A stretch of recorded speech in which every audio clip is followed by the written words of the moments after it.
I'm here in the Flower Hills in the Ellsworth Mountains, and right behind me is Mount Vinson, Antarctica's highest mountain.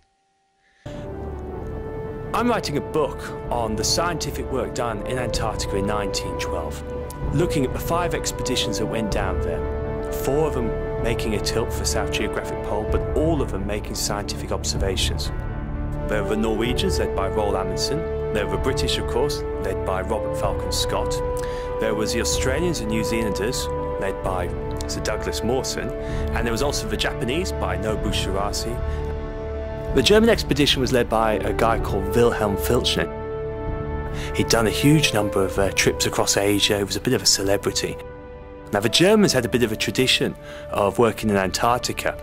And with Teutonic efficiency, he got this fantastic team together. He'd negotiated with Scott that if they met at the South Pole, they'd swap team members and carry on their own ways. He went down to the Weddell Sea, and the idea was to try to get as close to the South Pole as he could in the boat, his boat the Deutschland, and then carry on to the pole. These men wrote history on the blank white page of Antarctica. I'm doing this journey because only by going there can I really get an insight into what it must have been like 100 years ago. 1912 was an incredible time. It had the big nation building at the time just before the First World War. It had characters that were larger than life. It had near death and fatal consequences. And on top of that, it is this fantastic, rich scientific story that told the world that Antarctica counted. So I must confess, I did actually think back to Mawson's expedition. Mawson went out with 2 other guys, including a chap called Ninnis, and 300 miles out from their base, Ninnis disappeared down a crevasse with most of the food supplies, the best dogs, and the main tent. All happened in a moment, but it just goes to show that this environment is pretty unforgiving, and you have to concentrate all the time. So, Chris and I are stuck in the tent. It's been blowing a gale overnight, so we're just hanging out until we can get out and do some field work. And hearing the wind blowing outside and the canvas shaking, you can't help but think what it must have been like 100 years ago when these guys were all on their own.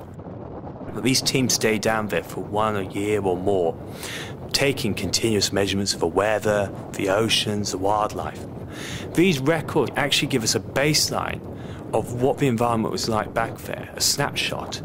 And that gives us a great marker on the ground to say, well, look, 100 years ago, we can see there's been phenomenal change. Whereas over satellite data for the last few decades, it's harder to pick out that trend. Some of the measurements that the expeditions made in 1912 confirm this trend to warming conditions and fresher water as more ice is melting and going into the oceans. There's strong links between Antarctic climate and the rest of the world, particularly the southern hemisphere. In a way now, people look back on 1912 and think it was an idea of blokes with beards and heavy sweaters smoking pipes and going for long walks in the snowstorms. 1912 was right on the cusp of the way that we investigate Antarctica.